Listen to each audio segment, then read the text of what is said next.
നമ്മൾ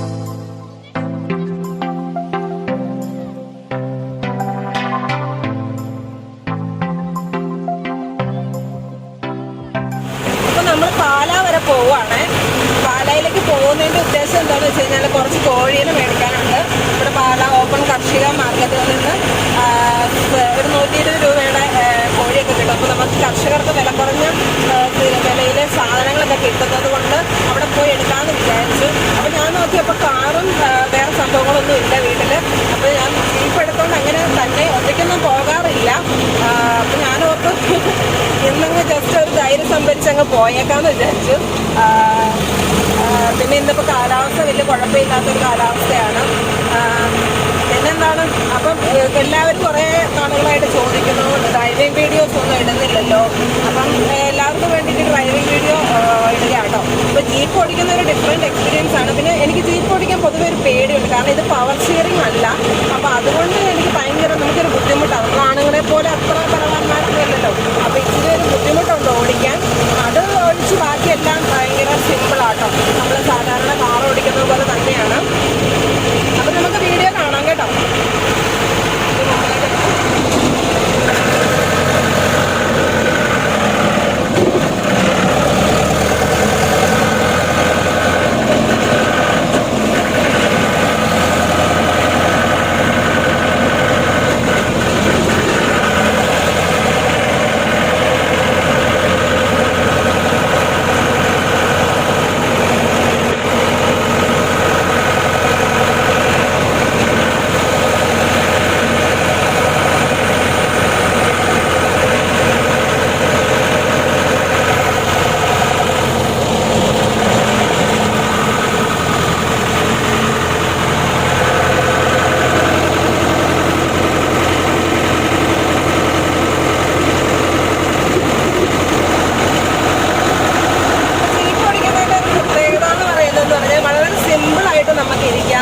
ക്ലച്ചിൽ മാത്രം കാല് കൊടുത്താൽ മതി.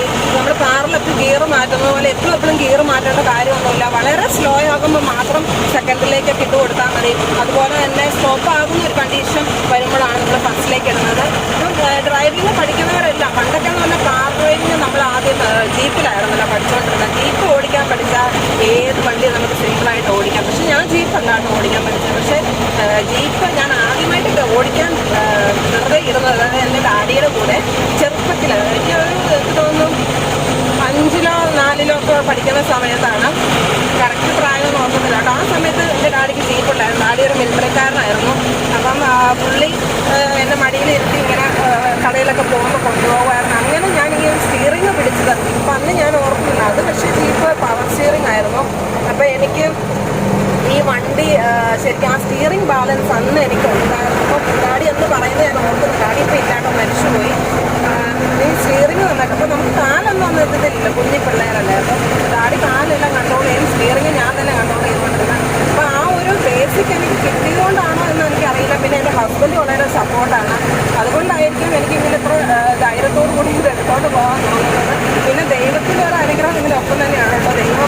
ദൈവത്തോട് പ്രാർത്ഥിച്ചിട്ട് തന്നെയാണ് അങ്ങനെ അപകടമൊന്നും ഉണ്ടാക്കുന്നത് കൂടെ ഉണ്ടായിരിക്കണേ. പിന്നെ എൻ്റെ ഒരു In 300 meters, turn right at Vasuva Junction onto Karavilingad Karabampara Road, Karavilingad Kadanathi Road, Pala Vaikom Road. Slow ആകുമ്പോഴത്തേക്ക് നമ്മൾ ഗിയർ ഒന്ന് മാറ്റി കൊടുത്താൽ മതി.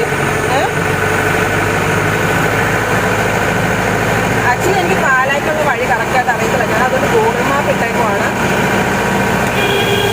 Take the second right at Vasuva Junction onto Karavilingad Karabampara Road, Karavilingad Kadanathi Road, Pala Vaikom Road. വണ്ടി ഉണ്ടോടാ?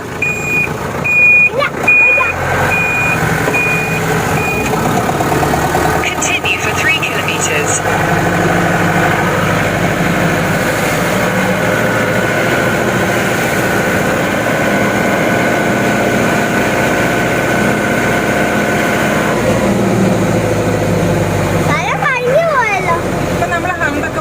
Just brake താങ്ങി പതുക്കെ പോകുക എന്നുള്ളതേ ഉള്ളൂ.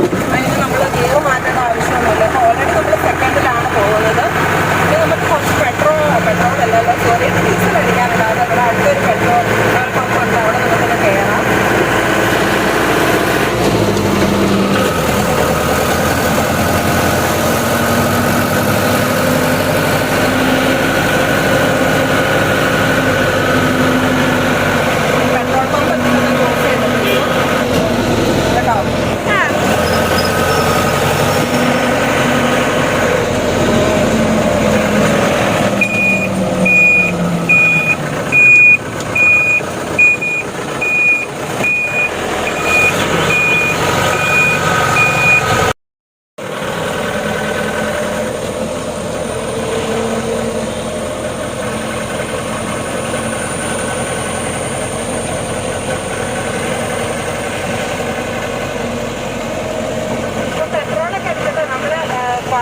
ഹൈവേയിലേക്ക് എത്തിക്കൊണ്ടിരിക്കുകയാണ്.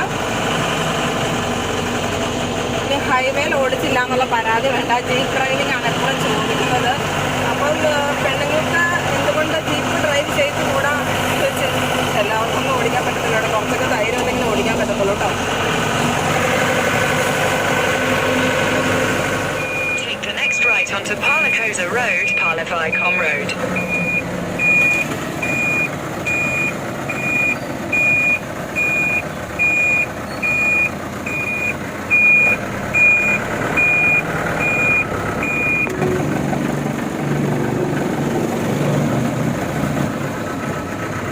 Continue on Palacosa Road for 15 kilometers.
Destination is on the left.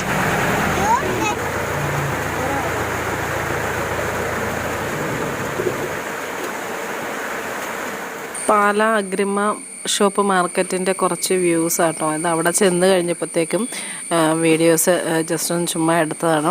അപ്പോൾ കർഷകർക്ക് വളരെയധികം പ്രിയപ്പെട്ട ഒരു കേന്ദ്രം തന്നെയാണിത്. അതായത് കുറഞ്ഞ ചിലവിൽ അല്ലെങ്കിൽ കുറഞ്ഞ പൈസ കൊടുത്തു കഴിഞ്ഞാൽ നമുക്ക് സാധനങ്ങളെല്ലാം ഇവിടെ നിന്ന് കിട്ടും. അപ്പോൾ ബാക്കിയുള്ള കടകളിൽ നിന്ന് മേടിക്കുമ്പോൾ കുറച്ചും കൂടി കൂടുതലായിരിക്കും.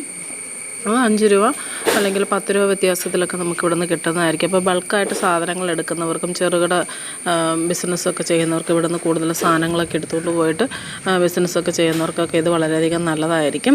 പിന്നെ ചെടികളുടെ കാര്യം പറയുകയാണെങ്കിൽ ഒരുപാട് നല്ല പ്ലാവുകൾ മാവ് ഒക്കെ വളരെ വില കുറഞ്ഞ വിലയിൽ ഇവിടെ ലഭിക്കുന്നുണ്ട്. അതുപോലെ തന്നെ കോഴികളൊക്കെ എല്ലാ സമയത്തും ഇവിടെ കിട്ടത്തില്ല. അവർ പറയുന്നതനുസരിച്ച് ചിലപ്പോൾ ഓർഡറൊക്കെ വരുന്നതനുസരിച്ച് അവരെത്തിച്ചു കൊടുക്കുന്നതായിരിക്കും. അപ്പോൾ വില കുറവിൽ നമുക്ക് കിട്ടും. അപ്പോൾ പലരും ചോദിക്കുകയുണ്ടായി കോഴിയൊക്കെ ഇവിടെ നിന്ന് കിട്ടുമെന്നൊക്കെ ചോദിക്കുന്നവർക്ക് ഇങ്ങനെ പാലായിൽ വന്നു കഴിഞ്ഞാൽ കിട്ടുന്നതായിരിക്കും. അതുപോലെ തന്നെ ഏറ്റുമാനൂർ ചൈതന്യയിലും കിട്ടും. അവിടെ കുറച്ചും കൂടി റേറ്റ് കൂടുതലാണ്. ഇവിടെ കുറച്ച് കർഷകരെ സഹായിക്കുക എന്ന ഉദ്ദേശത്തോടുകൂടി മാത്രമാണ് തുടങ്ങിയിരിക്കുന്നത്. എല്ലാ A to Z സാധനങ്ങളും ഇവിടെ ലഭിക്കുന്നുണ്ട്. ഞാൻ പക്ഷേ അധികമൊന്നും എടുത്തില്ല കേട്ടോ. ജസ്റ്റ് ഞാൻ ആദ്യമായിട്ട് ഇവിടെ വരുന്നതാണ്. ജസ്റ്റ് അത് കാണാൻ വേണ്ടിയിട്ട് എല്ലായിടത്തും ചുറ്റി നടന്നൊന്ന് കണ്ടു, ഇഷ്ടപ്പെട്ടു. പെട്ടെന്ന് തന്നെ കോഴികളെ നമുക്ക് വീട്ടിലെത്തിക്കണം. അത് ഏകദേശം ഒരു 10-28 കിലോമീറ്റർ ഇവിടുന്ന് തന്നെ ദൂരമുണ്ട്. അപ്പം രാവിലെ ഇതുങ്ങളെ ഇവിടെ കൊണ്ടുപോകുന്നതാണല്ലോ. അപ്പോൾ അവർക്ക് പെട്ടെന്ന് ബുദ്ധിമുട്ട്, അതായത് ക്ഷീണമൊക്കെ വരാൻ സാധ്യതയുണ്ട്. അതുകൊണ്ട് പെട്ടെന്ന് തന്നെ തിരിച്ച് വീട്ടിലെത്തണം, കൂട്ടിലാക്കണം, വെള്ളമൊക്കെ